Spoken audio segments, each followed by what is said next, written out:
नमस्कार मंडळी, प्रेमाने बोला धन्यरंकारची. बघा, सद्गुरू माताजींनी आपल्याला ब्रह्मज्ञान देण्या अगोदर जे 5 प्रण दिलेत ना, जे शंशाजी म्हणतायत की औषधी ना होई गुणकारी जर पथ्या पाळिले नसे, बोले मुखाने करेन कराने कार्यसिद्धीला जात नसे, मिळेन चरण धुळी संतांची ज्याच्या मनी सत्कार नसे, अशक्य टेकणे ज्ञान अंतरी जर गुरुवर विश्वास नसे, गुरु वाचून ज्ञान न उपजे टिकत नसे, ज्ञानाविन ध्यान अवतार 5 प्रण जवनामानी अशक्य होणे ब्रह्मज्ञान. म्हणजे 5 प्रण जोपर्यंत आपण मानत नाही तोपर्यंत ब्रह्मज्ञान समजणं, कळणं, टिकणं, माझ्या आचरणात येणं हे अशक्य आहे म्हणतात शंशाजी. मग हे 5 प्रण, आता बऱ्याच जणांना हे 5 प्रण हिंदीमधून पाठ असतात. आता हे हिंदीमधले एकेकाला, हिंदी आपली भाषा मराठी आहे, सध्या महाराष्ट्रात राहणारी लोक आपण, मग आपल्याला हिंदी भाषा लवकर कळत नाही. समजा ती पाठ होते पण ते अक्षर, त्याचे अर्थ काय ते समजत नाही लवकर. मग कुठेतरी हिंदीमधून 5 प्रण पाठ करण्यापेक्षा जास्ती म्हणेल मराठीतून 5 प्रण पाठ करा, म्हणजे ते कळतीलही. नुसतं पाठ होणं महत्त्वाचं नाही तर ते कळणं सुद्धा तितकंच महत्त्वाचं आहे. आता विचार करायला गेलं तर बघा, इथं हिंदीमधून पहिला प्रण असा दिलाय की तन मन धन निरंकार प्रभु की देन है, इन्हें प्रभु की देन समझकर जीवन में प्रयोग करना है और इनका अभिमान नहीं करना. वाचायला सहज आहे, सोपं आहे, पण जे वयस्कर लोक असतील, ज्यांना हिंदी समजत नसेल, त्यांना हे लवकर कळत नाही. मग बऱ्याच ठिकाणी आपल्याला मराठीतून सुद्धा भेटतं.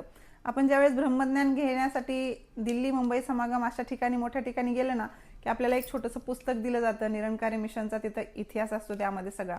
मग त्यामध्ये मराठीतून 5 प्रण सुद्धा असतात. एका मराठी विषयाचं असतं बघा. दासीकडे ह्या बऱ्याच दिवसापूर्वी होतं एक, आता सध्या दासीकडे सुद्धा नाही, पण ते ज्या मराठीतून भेटेल ना ते आवर्जून घ्या आणि ते 5 प्रण पाठ करण्याचा प्रयत्न करा मराठीतून. का तर आपल्या भाषेतून आपण जेव्हा पाठ करू तेव्हा आपल्याला कळतं. आता तन मन धन निरंकार प्रभू की देण आहे, म्हणजे तन मन धन ही ईश्वराची देणगी आहे. त्याला ईश्वराचंच मानायचंय, त्याला ईश्वराचं मानायचंय. इथं सद्गुरूनं गोष्टी मानण्याच्या दिल्यात, मानण्याच्या, म्हणजे आपल्याला फक्त ते मानायचंय. आपल्याला थोडंच ती सगळं काही त्याचंही म्हणून काही कुठे एखाद्या ठिकाणी अगर मंदिरात नेऊन टाकायचं नाही, अगर सत्संग भवनमध्ये माझं जे काही सगळे ते गुंडाळून तिथं नेऊन ठेवायचं नाही. तर ह्या ईश्वराच्या कृपेनं मला हे सगळं काही मिळाले, मग त्याच्या कृपेनं मी ह्यातून बरेच काही चांगली कार्य सुद्धा करू शकते. म्हणजे हा भाव माझ्या मनामध्ये ठेवायचा आहे की हे मी करू शकत नाही तर हे भगवंतानं मला दिले. म्हणजे हे समजून घेण्याची गरज आहे. 5 प्रण सुद्धा आपल्याला अगोदर समजून घेण्याची गरज आहे. बघा, दुसरा प्रण आपल्याला येतोय, हिंदीमधून सांगतायत की जात पात वर्ण आश्रम आदि का अभिमान नाही करणं. आता याला मराठीतून बघायला गेलं तर जात पात वर्ण आश्रम याचा अभिमान करायचा नाही. आता ह्याला वेगळं स्वरूप सुद्धा जातं. बऱ्याचदा दासीकडे एक महिला अशाच सत्संगी नव्हत्या, पण त्या एकदा आल्या आणि म्हणल्या, हो आमच्या इकडं निरंकारी लोक एका फॅमिलीनं दुसऱ्या जाती धर्मामध्ये सुद्धा लग्न केलं, म्हणजे निरंकारीमध्ये आल्यानंतर असंच करतात का, किंवा असं करावं लागतं का? बिलकुल नाही, असं करावंच लागतं असं काही नाही. सद्गुरूनं आपल्याला काय सांगितलंय की आपली जात पात वर्ण आश्रम याचा अभिमान करायचा नाही. बऱ्याच जणाला काय असतो, गर्व अहंकार असतो की मी मराठा आहे, मी देशमुख आहे, मी पाटील आहे, किंवा मी ब्राह्मण आहे. आपल्या जातीचा बऱ्याच जणाला अभिमान असतो, अहंकार असतो. तो सद्गुरू मला करू नका म्हणून सांगतायत. मग बाकीच्या गोष्टी करायच्या का नाही ह्यासाठी सद्गुरूनं मला विवेक बुद्धी दिलेली आहे. त्यामुळं पुढं काय करायचं हे आपल्या आपल्या हातामध्ये. आता तिसरा प्रण सांगतोय कि किसी के खान पान और रहन सहन पर आपत्ती या नफरत नहीं करना. बघा, समजून घेण्याची गरज आहे. तिसरा प्रण काय दिलाय सद्गुरूंनी आपल्याला की कुणाच्या खाण्यापिण्यावर किंवा राहणीमानावर, वेशभूषेवर आपत्ती करायची नाही, घृणा करायची नाही. त्यानं असंच का खातोय, तो तसेच का कपडे घालतोय, हे असं सगळं काही बोलायचं नाही. म्हणजे याचा अर्थ मी काय खायचंय, मी कसं राहायचंय हे मला माहित आहे.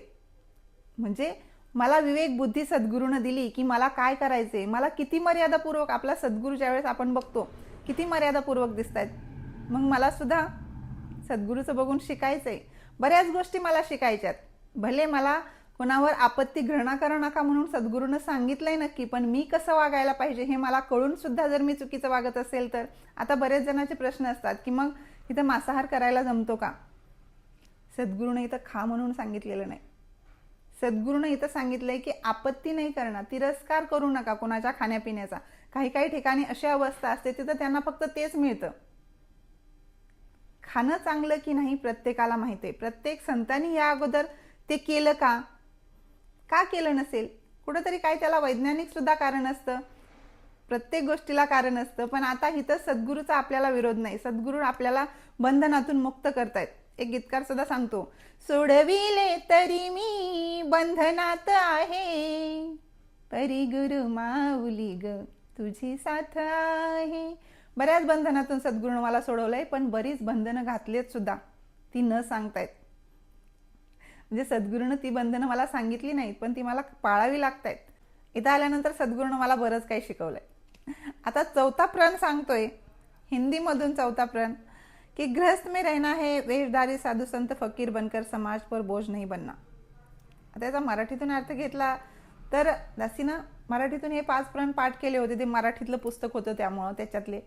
तर त्यामध्ये असं होतं की गृहस्थाश्रमाचा त्याग करून वेशधारी ढोंगी साधू फकीर बनून समाजावर ओझं व्हायचं नाही, तर स्वकष्टाची कमाई करून एक मर्यादापूर्वक गृहस्थ जीवन व्यतीत करायचे. मग आता ह्याच्यात बाकीचं काही येत नाही, मला काय करायचंय काय नाही सगळं कळतं, का तर मला कोणावर ओझं व्हायचं नाही, मला काही भगवे वेगळे वेशभूषा करून काहीतरी कुठं मागून खायचं हेही सद्गुरूनं सांगितलं नाही. मला कष्ट करून खायचंय.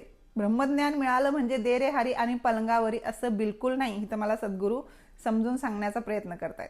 आता पुढं 5वा प्रण सांगतायत की सद्गुरु द्वारा दिया गया ब्रह्मज्ञान सद्गुरु की आज्ञा के बिना नहीं खोलना.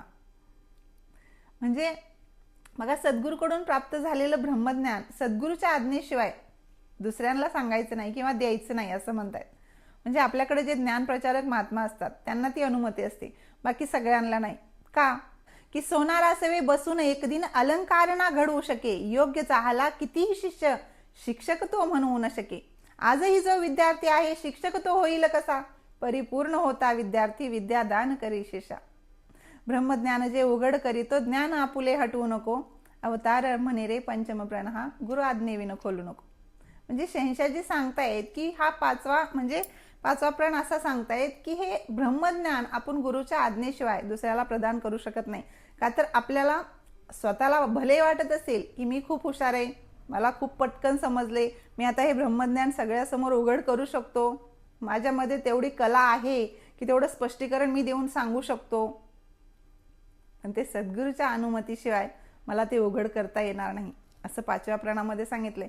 आणि आपण ज्ञानी आहोत या अहंकारापासून सुद्धा स्वतःचा बचाव करायला सांगितलंय. मग आता सद्गुरूंनी हे जे 5 प्रण दिलेत ना, शहंशाजी म्हणतायत की जोपर्यंत हे 5 प्रण मी माझ्या जीवनामध्ये आचरणात आणत नाही तोपर्यंत ब्रह्मज्ञान टिकणार नाही किंवा समजणार सुद्धा नाही. आणि एकीकडे बाबाजी हरदेवानीमध्ये म्हणतात की ब्रह्मज्ञान घेऊन जयाने जीवनात ना उतरविले, लाभ तया नाही झाला ना आनंदा मिळविले. केवळ ज्ञान घेतले म्हणजे सर्व काही प्राप्त होत नसे, कर्माविन मानव प्राण्या जीवन सार्थक होत नसे. शहंशाजी म्हणतायत की अगोदर 5 प्रण पाळा, नंतर ब्रह्मज्ञान टिकेल. आणि इकडे बाबाजी म्हणतायत की नुसतं ब्रह्मज्ञान घेऊन सुद्धा उपयोग नाही, तर ते कर्मात उतरवावं लागेल. आता मला सत्संगला येऊन झाली 15 वर्ष, माझं ब्रह्मज्ञान माझ्या कर्मामध्ये उतरलंय का? गरज आहे आत्ममंथन करण्याची. दुसऱ्याला टेस्टर लावायला आपण इथं बसलेलो नाही किंवा सद्गुरूनं ते कार्य सुद्धा मला करायला सांगितलेलं नाही. त्यामुळे हा काय करतोय, तो ब्रह्मज्ञान घेऊन सुद्धा कसं वागतोय, त्याने हेच केलं करण्यापेक्षा मी काय करतोय, गरज आत्ममंथनाची. म्हणून सद्गुरूंनी मला हा आत्ममंथन विषय दिलेला आहे. आता इथून पुढं मला ब्रह्मज्ञान घेऊन झाले 15 वर्ष. आजपर्यंत माझ्या आचरणात किती आलं माझी मला माहीत, तुमच्या आचरणात किती आलं तुमची तुम्हाला माहीत.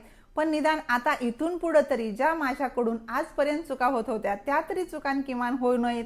सद्गुरू जसं सांगतायत तसं वागण्याचा मी प्रयत्न करावा, प्रत्येकानं प्रयत्न करावा, एवढीच एक. आणि त्या प्रयत्नांना यश मात्र सद्गुरूंनी द्यावं, एवढीच एक सद्गुरूकडे अरदास प्रार्थना करूयात. दासीकडून भरपूर काही चुका होत असतील, दासीला उदाहरणताकरणातून क्षमा असावी.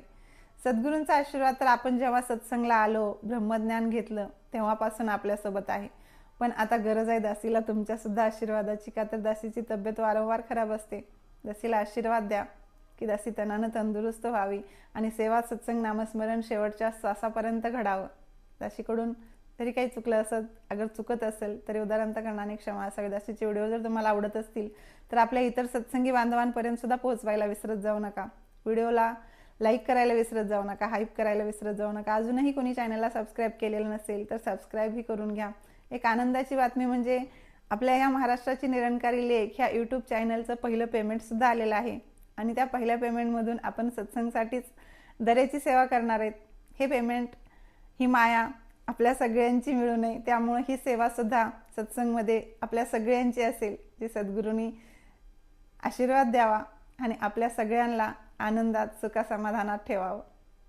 दासीकडून चुकत असलं तरी उदाहरण करण्यातून क्षमा असावी. प्रेमाने बोला. धन्यवाद.